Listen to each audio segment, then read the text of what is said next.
নির্বাচনে অংশ নেবে কিনা সেই সিদ্ধান্ত আওয়ামী লীগকে নিতে হবে, বিবিসিকে ডক্টর ইউনূস। নির্বাচন নিয়ে সার্জিসের মন্তব্য, রাজনীতিবিদদের প্রতিক্রিয়া। হাসপাতালে ভর্তি আরেফিন সিদ্দিক, অবস্থা আশঙ্কাজনক। এবং সর্বশেষ জানাবো, চাঁদার জন্য নিয়মিত মহড়া দিতেন, পিটুনিতে নিহতরা, বলছে পুলিশ। শুনছিলেন সংবাদ শিরোনাম, এবারে বিস্তারিত। নির্বাচনে অংশ নেবে কিনা সেই সিদ্ধান্ত আওয়ামী লীগকে নিতে হবে, বিবিসিকে ডক্টর ইউনূস।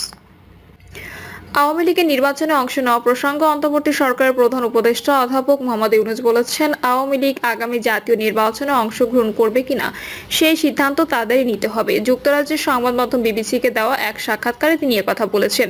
মোহাম্মদ ইউনূস ঢাকায় তার সরকারি বাসভবনে সাক্ষাৎকারটি দেন। সাক্ষাৎকার নিয়েছেন বিবিসি দক্ষিণ এশিয়ার সংবাদদাতা সামিরা হুসেইন। ইংরেজি সাক্ষাৎকারটি বিবিসির ওয়েবসাইটে প্রকাশ করা হয়েছে। সাক্ষাৎকারে মোহাম্মদ ইউনূস এও বলেছেন, ভোটে কারা অংশ নিতে পারবে সেই সিদ্ধান্ত নেয় নির্বাচন কমিশন। তিনি আরো বলেন, তারা এটা করতে চায় কিনা সেই সিদ্ধান্ত তাদেরই নিতে হবে। তাদের সিদ্ধান্ত তো আমি নিতে পারি না।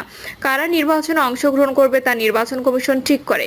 অন্তর্বর্তী সরকারের ক্ষমতা গ্রহণের 7 মাস পেরিয়ে গেলেও আইন শৃঙ্খলা পরিস্থিতি কেন এখনো স্বাভাবিক হয়নি, এমন প্রশ্নের জবাবে অধ্যাপক ইউনূস বলেন, ভালো থাকা একটি আপেক্ষিক বিষয়। যদি আপনি গত বছরের এই সময়ের সঙ্গে তুলনা করেন তবে সব ঠিক আছে বলেই মনে হয়। বাংলাদেশের বর্তমানে অস্থিতিশীল পরিস্থিতির পেছনে ক্ষমতাচ্যুত সরকারকে দায়ী করে প্রধান উপদেষ্টা বলেন, এসব জিনিস ঘটুক তা আমি সমর্থন করছি না। আমি বলছি আপনাকে বিবেচনা করতে হবে। আমরা একটি আদর্শ দেশ বা একটি আদর্শ শহর নই যা আমরা হঠাৎ করে তৈরি করেছি। এটা আমাদের দেশের একটি ধারাবাহিক যা আমরা উত্তরাধিকার সূত্রে পেয়েছি। বহু বছর ধরে দেশের এই ধারাবাহিকতা চলে আসছে। নির্বাচন অনুষ্ঠান নিয়ে তিনি জানান, 2025 সালের ডিসেম্বর থেকে 2026 সালের মার্চের মধ্যে নির্বাচন করবেন, যা নির্ভর করবে সরকার কত দ্রুত সংস্কার করতে পারে তার উপর, এবং এটি অবাধ ও সুষ্ঠু নির্বাচনের জন্য প্রয়োজনীয় বলে মনে করেন তিনি।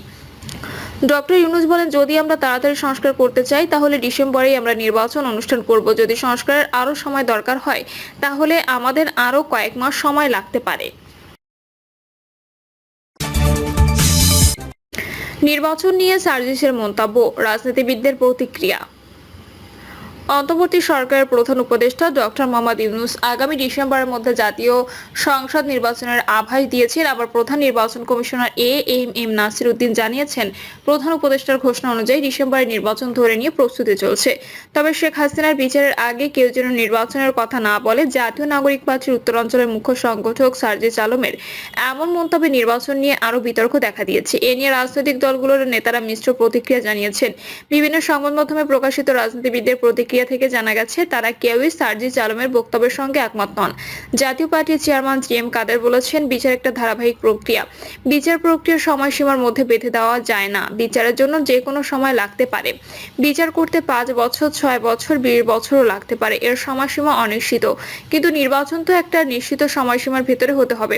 নির্বাচনকে অনিশ্চয়তার মধ্যে রাখা যায় না। বিচারের সঙ্গে নির্বাচনের প্রসঙ্গ জুড়ে দেওয়া যুক্তিসঙ্গত নয়। তিনি আরো বলেন, অনির্বাচিত সরকার বেশি দিন থাকা দেশের মানুষের জন্য মঙ্গলজনক নয়। এটা গণপ্রজাতন্ত্রী বাংলাদেশ। প্রজারা এর মালিক। তাদের এই মালিকানা সত্ত্ব দিতে হবে যত দ্রুত সম্ভব।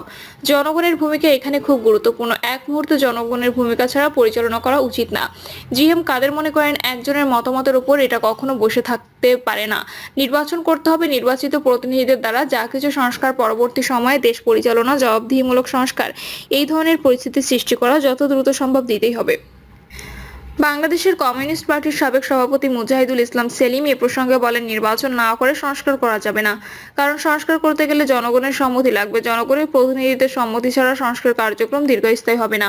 কিন্তু অবাধ ও নিরপেক্ষ নির্বাচন করার জন্য সেসব সংস্কার অপরিহার্য। সেগুলো নির্বাচনের আগেই করতে হবে।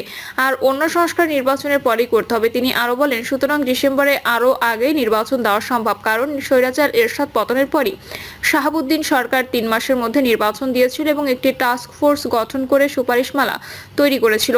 যদি এখন পরিস্থিতি ভিন্ন, তারপরও 3 মাসের জায়গায় 1.5 বছর অনেক সময়। রাজনীতিতে প্রাসঙ্গিক হতে হলে তরুণদের নীতি আদর্শের পরীক্ষা দিয়ে আসতে হবে উল্লেখ করে মুজাহিদুল ইসলাম সেলিম বলেন, আমরা মনে করি সব অপরাধীর বিচার হওয়া উচিত।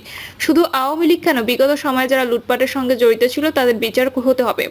এখন কোটি কোটি টাকা খরচ করে দল গঠন করা হচ্ছে, সেই টাকার উৎস কি, মার্সিডিজ গাড়ি কোথা থেকে আসে, সবকিছুরই বিচার হওয়া উচিত। কোনো অন্যায়কারীর বিচার বাইরে থাকা উচিত নয়। শেখ হাসিনার বিচারের সঙ্গে সরকার পরিবর্তনের কোনো সম্পর্ক নেই উল্লেখ করেছেন বিএনপির স্থায়ী কমিটির সদস্য আমির খসরু মাহমুদ চৌধুরী। তিনি বলেন, আমরা যদি আইনের প্রক্রিয়া বিশ্বাস করি, শেখ হাসিনার শাস্তি এখনো হবে, তখনও হবে, তারপরও হবে। শেখ হাসিনার নামে অনেকগুলো মামলা রয়েছে, এগুলো বিচারিক প্রক্রিয়ার মাধ্যমে একটার পর একটা সমাধান হতেই থাকবে। সুতরাং বিচারিক প্রক্রিয়ার সঙ্গে নির্বাচনের কোনো সম্পর্ক নেই। তরুণদের উদ্দেশ্যে তিনি বলেন, জনগণের ম্যান্ডেট নিয়ে সংসদে আসেন, আলোচনা বিতর্ক হবে, এরপর পাশ হবে। সোজাগত ঐকমত্যের ভিত্তিতে যেসব সিদ্ধান্ত আসবে তাতে কারো কোনো আপত্তি নেই, কিন্তু আমি প্রস্তাব করছি, সুতরাং এটা হতে হবে। এই ধরনের মন মানসিকতা যদি থাকে তাহলে তো শেখ হাসিনার মনোভাবকে স্মরণ করিয়ে দেয়। আগামী নির্বাচনে জনগণ যদি ম্যান্ডেট দেয় তাহলে সেগুলো বাস্তবায়িত হবে, দ্বিতীয় কোনো পথ নেই। আওয়ামী লীগের বিচার ও নির্বাচন একসঙ্গে চলবে বলে মনে করেন জামায়াতে ইসলামীর নায়েবে আমির ডক্টর সৈয়দ আব্দুল্লাহ মোহাম্মদ তাহের। তিনি বলেন, আমরা অন্তর্বর্তী সরকারকে কিছু সংস্কার প্রস্তাব দিয়েছি, সংস্কার যেন অতি দ্রুত হয় সেটাও আমরা দাবি করেছি। সুতরাং ন্যূনতম সংস্কার করে যত দ্রুত সম্ভব নির্বাচন অনুষ্ঠানের দাবি জানিয়ে আসছি। এটা আমাদের দলের অবস্থান। আগামী ডিসেম্বরের মধ্যে আওয়ামী লীগের বিচার এবং নির্বাচনের আয়োজন দুই একসঙ্গে চলা সম্ভব। যদি সরকার সিরিয়াস সহকারে যথাযথ দায়িত্বের সঙ্গে এসব করে তাহলে সম্ভব।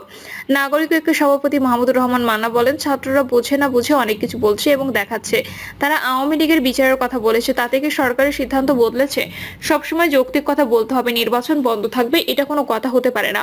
আগামী ডিসেম্বরের মধ্যে দেশে নির্বাচনের আয়োজন করা সম্ভব জানিয়ে মান্না বলেন, আওয়ামী লীগের বিচার করে রায় দেওয়া সম্ভব নয়। আইনি বা বিচারিক প্রক্রিয়া অনেক লম্বা সময়। আমি মনে করি ডিসেম্বরের মধ্যে আওয়ামী লীগের বিচার করা, ফাঁসি বা সাজার রায় দেওয়া সম্ভব হবে না।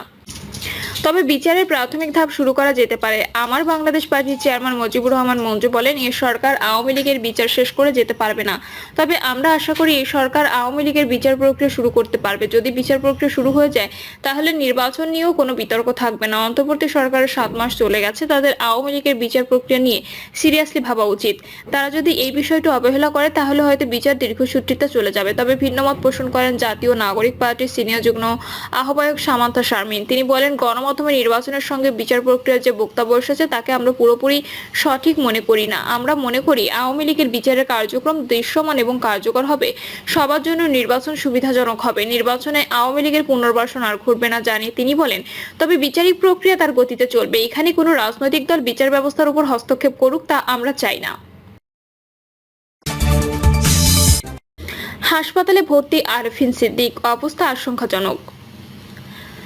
ঢাকা ক্লাবে হঠাৎ পড়ে গিয়ে মাথায় আঘাত পেয়ে রাজধানীর ইব্রাহিম কার্ডিয়াক হাসপাতালে ভর্তি আছেন ঢাকা বিশ্ববিদ্যালয়ের সাবেক উপাচার্য অধ্যাপক আরফিন সিদ্দিক। প্রথমে তাকে লাইফ সাপোর্টে নেওয়া হয়েছিল, বর্তমানে তাকে ভেন্টিলেশনে রাখা হয়েছে। প্রিয় দর্শক, এই ছিল এখনকার সর্বশেষ সংবাদ। আপডেট সব সংবাদ পেতে চ্যানেলটি সাবস্ক্রাইব করে বেল আইকনটি ক্লিক করে রাখুন।